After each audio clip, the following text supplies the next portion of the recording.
오늘은 대림절 네 번째 마지막 주일 받아들여지다라는 말씀으로 함께 말씀 나누겠습니다. 혹시 행정섬김이 뒤에서 히터 좀 꺼주시면 감사하겠습니다. 몇 년 전부터인가 서점에 가보면 인문학 코너나 자기계발 코너에 보시면 심심치 않게 한 심리학자의 이름이 자주 등장하는 책들이 많이 있었습니다. 그게 바로 누구냐 하면 사진을 보여주시면 알프레드 아들러라는 유명한 심리학자입니다. 대표적으로 여러분 한 번씩 들어보셨을 만한 책 미움받을 용기, 이런 들어보셨죠? 바로 이 학자의 이론을 가지고 쓴 책이 바로 미움받을 용기라는 유명한 책입니다. 여러 가지 많은 이야기들을 아들러가 했으나 아들러는 인간이란 어떤 존재인가, 인간은 누구나 인정받고자 하는 욕구가 있다라고 사람을 설명합니다. 그러니까 사람은 누구나 인정받을 욕구가 있는데 그것이 채워지지 않을 때 열등감을 느끼게 된다고 하죠. 그래서 이 열등감이라는 것은 사람 누구에게나 인간이라면 있다. 그런데 이 열등감이 나쁜 게 아니라 오히려 이 열등감을 극복할 때 오히려 그 과정을 통해 사람은 성장한다라고 이야기하는 것이 아들러의 주된 이야기 중에 하나입니다. 그래서 여기에 한 책의 대목을 인용해서 읽어보도록 하겠습니다. 화면을 보여주세요. 일에서든 관계에서든 우리는 끊임없이 괜찮은 사람으로 보이기를 원한다. 말투를 고치고 감정을 조절하고 실수하지 않으려 애쓰는 이유도 결국은 타인의 기준에 부합하고 싶기 때문이다. 하지만 이 바람이 과해지면 자신을 있는 그대로 받아들이지 못하고 늘 더 나은 모습만 보여줘야 한다는 압박에 시달리게 된다. 그렇게 더 괜찮은 사람이 되기를 위한 노력은 어느새 지금의 나는 부족해 라는 전제가 되어버린다 라는 글이 있습니다. 현대 사회를 살아가는 많은 이들이 고민하는 지점들에 대해서 아들러는 긍정하고 또 우리의 삶에 많은 용기를 불어넣어 줍니다. 왜냐하면 우리는 괜찮은 사람으로 살아야 한다는 어떤 압박과 강박에 살고 있기 때문입니다. 더 괜찮은 사람이 돼야 돼 라는 노력은 자연스럽게 나는 당연히 부족한 사람이야 라는 인식이 늘 어딘가에 있기 때문입니다. 그래서 아들러의 위로의 말이 많은 사람들에게 읽혀지고 또 그렇게 용기를 얻는 것이 아닐까라는 생각이 있습니다. 우리는 인정받고자 하는 욕구가 누구에게나 있습니다. 이것이 결코 나쁜 것이 아닙니다. 그런데 문제는 무엇이냐면 지금의 시대는 인정받고자 하는 이 욕구가 너무나 강해지는 것뿐만 아니라 이것이 생존과 연결되기 때문에 가장 문제가 되고 있다라는 생각을 하게 됩니다. 여러분, 우리는 인정받지 못하면 실패한 인생이 된다고 무의식적으로 이 세상에서 체득해 왔습니다. 대표적인 것이 입시이지요. 대학교의 입시, 수능 성적이 내가 어떤 대학교에 갔는지가 그 사람을 평가하는 아주 큰 기준의 한 잣대가 되어버렸습니다. 사회에 나오면 그 사람의 경제력이 어떤지, 어떤 차를 타는지, 어떤 집에 사는지, 어떤 지역에 사는지를 보고 그 사람이 어떤 사람인지를 평가합니다. 잘 살면 그 사람은 착하지 않을까? 그 사람은 되게 훌륭한 사람이 아닐까? 라고 우리는 흔히 인식합니다. 우리는 자신도 모르는 사이에 이 기준에 맞춰 살아갑니다. 그러니 우리는 더 괜찮은 사람이 되어야 한다는 기준으로 이 치열한 세상 속에서 성공해야 한다는 강박이 너무나 강하게 자리하고 있습니다. 어쩌면 우리는 이 성공이라는 두 글자를 향해서, 그 성공이라는 남이 정해놓은 기준을 향해서 그냥 그것을 향해 내달리고 있는, 똑같은 방향으로만 달리고 있는 모습은 아닐까 하는 생각이 듭니다. 이런 지난한 현실 속에서 우리가 기다리는 것은 바로 예수님입니다. 그럼 이런 세상을 살아가면서 예수님을 기다린다는 것은 도대체 어떤 의미일까요? 오늘 누가복음 15장 11절부터 시작되는 흔히 탕자의 비유라고 불리는 이 말씀을 통해 우리에게 주신 하나님의 말씀을 살펴보고자 합니다. 누가복음 15장 11절부터 보시면 여러분이 잘 아는 이야기가 등장합니다. 한 집에 아버지와 2명의 아들이 살고 있었습니다. 평화로운 어느 날 그 평화를 깨트리는 두 번째 아들, 막내 아들의 아버지에 대한 한 이야기가 시작되면서 이렇게 됩니다.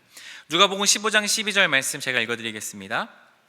작은 아들이 아버지에게 말하기를 아버지, 재산 가운데서 내게 돌아올 몫을 내게 주십시오 하였다. 건강하게 살아계시는 아버지에게 찾아와서 둘째 아들이 말하는 겁니다. 아빠, 저한테 줄 유산 있죠? 그거 지금 좀 주십시오 라고 말하는 겁니다.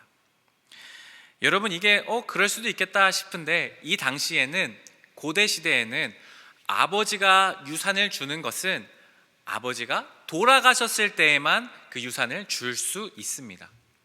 그러니까 아들이 찾아와서 아버지에게 유산을 달라는 이야기는 무엇과 똑같은 건가요? 아빠, 언제 돌아가십니까? 라고 묻는 것과 똑같은 겁니다. 아빠 언제 죽어요? 저 돈 필요한데 그 유산 좀 빨리 주십시오. 천하의 버릇없는 자식인 거죠.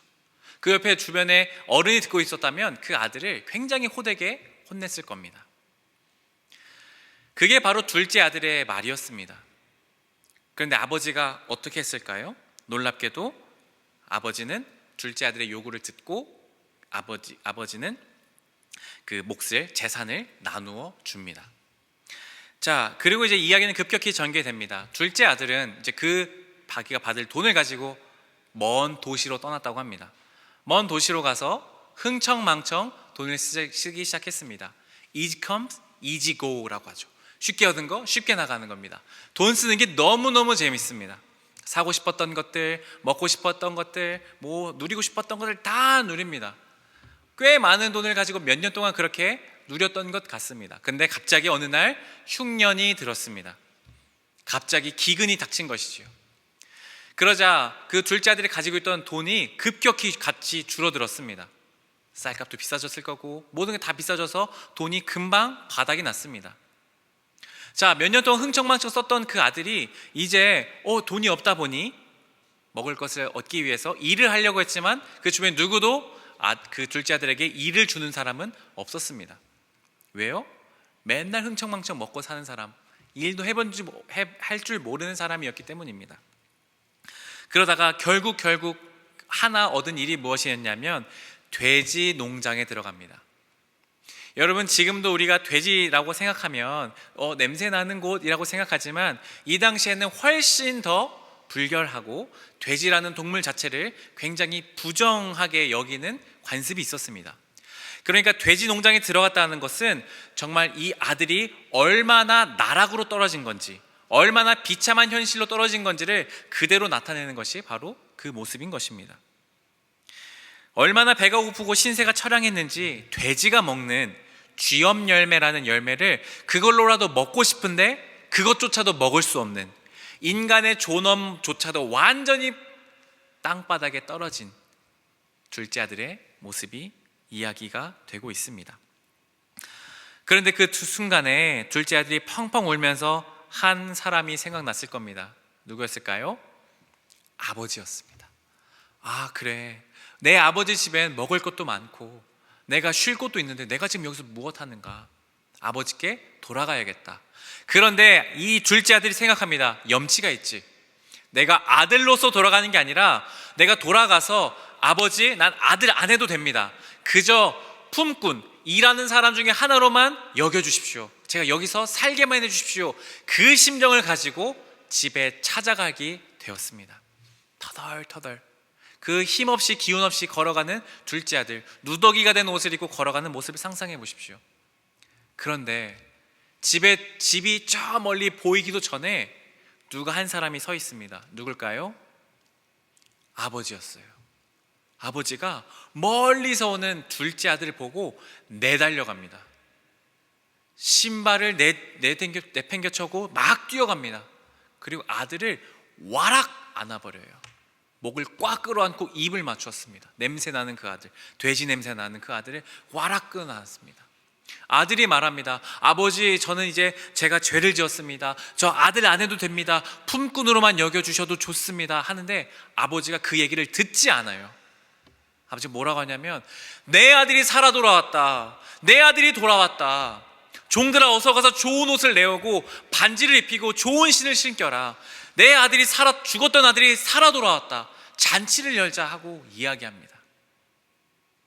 그러자 종들이 살찐 송아지를 잡아서 잔치를 엽니다. 마을 사람들이 막 초청해요. 기쁨의 잔치가 열립니다.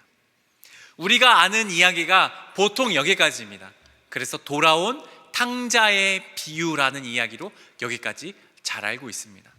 그런데 진짜 이야기는 사실 여기서부터 시작됩니다. 탕자 둘째 아들이 돌아왔을 때 잔치를 열자 큰 기쁨의 소리가 들렸습니다. 그때에 밭에서 일하고 있던 첫째 아들이 들어오고 있었습니다.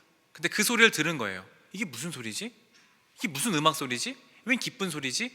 그래서 종을 불러서 물어봐요. 이게 무슨 소리냐? 첫째 아드님, 둘째 아드님께서 돌아오셨습니다. 아버지께서, 집주인께서 기뻐하셔서 잔치를 열었습니다. 첫째 아들의 반응이 어떤 줄 아세요? 말씀 읽어볼까요? 누가복음 15장 28절과 30절, 우리 한 절씩 번갈아 가며 읽어볼까요? 제가 먼저 28절 읽겠습니다. 큰 아들은 화가 나서 집으로 들어가려고 하지 않았다. 아버지가 나와서 그를 달랬다. 그러나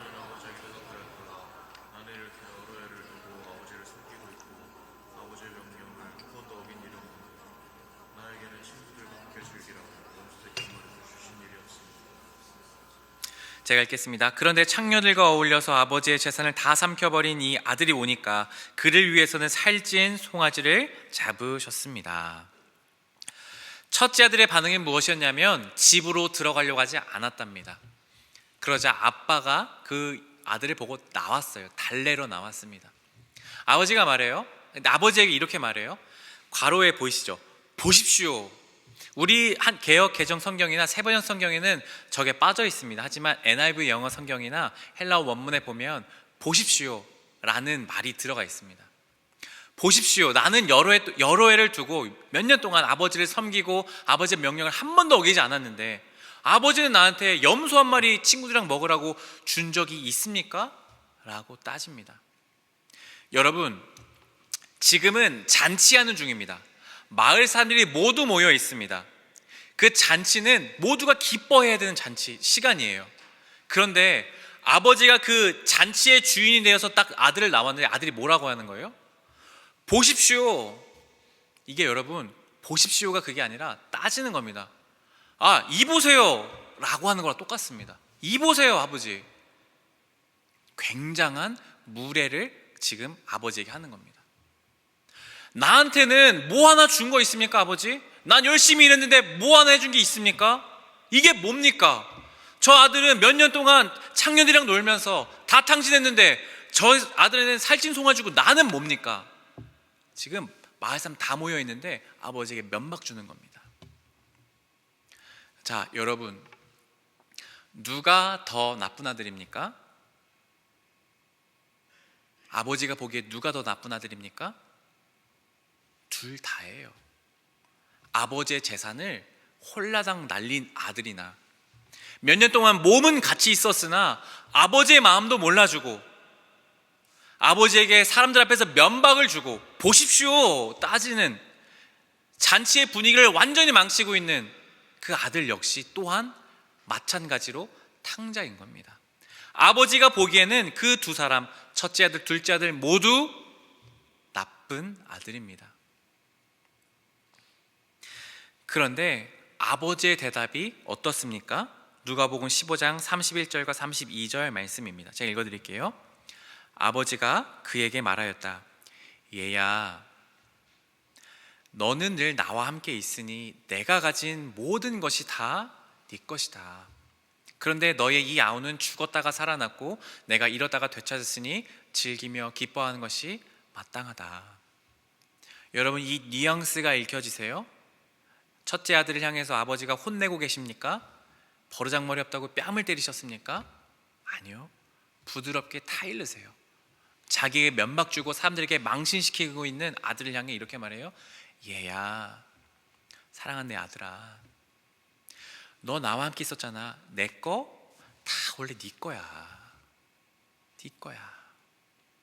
여러분, 첫째 아들이 왜 그렇게 분노했을까요? 인정받고 싶었을 거예요. 아빠, 나는 아버지 집 안 떠났잖아요. 나는 몇 년 동안 아빠 말 잘 들었잖아요. 열심히 일했잖아요. 근데 왜 나 인정 한 번도 안 해줍니까? 아버지의 마음을 몰랐습니다. 아버지는요, 첫째들은 언제나 인정했습니다. 다 내주었습니다. 근데 첫째들은 그거를 몰랐던 거예요. 인정받고 싶은 마음이 너무나 갈급해서, 가득해서 아버지에게 따지는 거죠. 아버지, 보십시오. 뭐 해준 게 있습니까? 그 분노가 매섭게 표출되고 있는 것입니다. 사랑하는 여러분, 이 이야기는 여기서 끝납니다. 아버지가 잘 타이르면서 끝납니다. 이것이 바로 하나님 나라 이야기입니다. 이것을 무엇을 의미할까요? 첫째 아들, 둘째 아들, 바로 우리의 모습을 의미하고 있습니다. 교회를 잘 다니든 잘 다니지 않든 우리는 모두 사실은 하나님 아버지 앞에 나쁜 아들, 딸들이란 겁니다. 허랑방탕하게 사는 사람도 있고, 이곳에 교회에서 열심히 드리지만 아버지의 마음도 모르고 열심히 뭔가 인정받기 위해 애쓰지만 아버지의 마음을 모르는, 그냥 제 멋대로 살고 싶은, 아버지에게 면박 주고 싶어하는, 아버지에게 따지고 싶어하는 그런 모습이 사실은 우리라는 겁니다. 그런데 아버지의 모습은 어떻습니까? 둘째 아들도 받아주세요. 첫째 아들도 받아주세요. 이것이 오늘 우리를 향한 이 각박한 인정받기 위해서 애쓰며 수고하며 살아가는 우리에게 주시는 하나님의 음성이라고 믿습니다. 괜찮아. 나에게 와라. 내가 너 품어줄게. 내가 너 받아들일게. 사랑하는 아들아, 사랑하는 딸아, 있는 그대로 나에게 와라. 내가 너 다 받아줄게. 너는 용납되었어. 괜찮다. 더 잘하지 않아도 된다. 너 괜찮다. 너로 충분하다. 가진 것으로 만족해도 된다. 너는 완벽해. 내가 너를 사랑한다. 하는 것이 오늘 아버지가 우리에게 주시는 말씀인 것입니다. 여러분, 각박한 현실을 살아가는 우리에게 필요한 음성이 이거 아닙니까? 부모님께 인정받고 싶어하고, 내 언니, 오빠나 형이나 내 동생보다 더 잘나고 싶은 그 마음들도 있고, 또 내 친구들보다, 또 교회에 있는 다른 청년들보다 좀 더 좋은 학교를 가고 싶고, 좀 더 좋은 직장에 가서 좀 더 내가 은근히 인정받고 싶은 그 마음들, 우리 교회 어른들한테 너 학교 잘 갔다며, 그런 이야기를 듣고 싶은 게 사실 우리의 정직한 마음일 겁니다. 근데 여러분, 그런 마음들이 있을 때마다 오히려 우리는 더 갈급해지고 공허해질 겁니다. 그걸로 만족이 안 될 거기 때문입니다. 얼마나 인정받으면 우리가 만족할까요? 얼마나 인정받고 얼마나 칭찬받으면 우리는 만족스럽게 살아갈 수 있을까요? 절대 불가능합니다. 우리는 존재의 근원, 정말 나로서 무언가를 해서가 아니라 나 자체로서 받아들여지는 하나님의 그 사랑 앞에 나올 때에 우리는 그 인정에서 자유로워질 수 있습니다. 우리가 기다리는 것은 무엇입니까? 바로 이 하나님의 넓으신 품을 기다리는 겁니다. 예수님이 이 땅에 오셔서 우리에게 하시는 말씀 무엇입니까? 내가 너를 사랑해서 이 땅에 왔다. 사랑하는 아들아, 사랑하는 내 딸아, 내가 너를 위해 왔다. 너는 있는 그대로 내가 너희를 받아주기 위해 이 땅에 온 것이다. 우리는 그 예수님을 오늘 기다리는 겁니다. 대림절 마지막 제 주일에 그 넓으신 품 안에 사랑하는 그 주님의 품 안으로 달려나가 안기고 나의 그 마음을 그대로 내려놓는 것입니다. 탕자처럼 살았든 아버지 마음을 모르는 첫째처럼 살았든 어떤 모습이든 상관없습니다. 주님께 나아오십시오. 주님은 여러분 드넓은 품으로 와락 안아주시고 받아들여 주실 겁니다. 그 주님의 놀라운 사랑 가운데 거하시는 저와 여러분 되기를 간절히 축복합니다. 함께 이 시간 찬양할까요?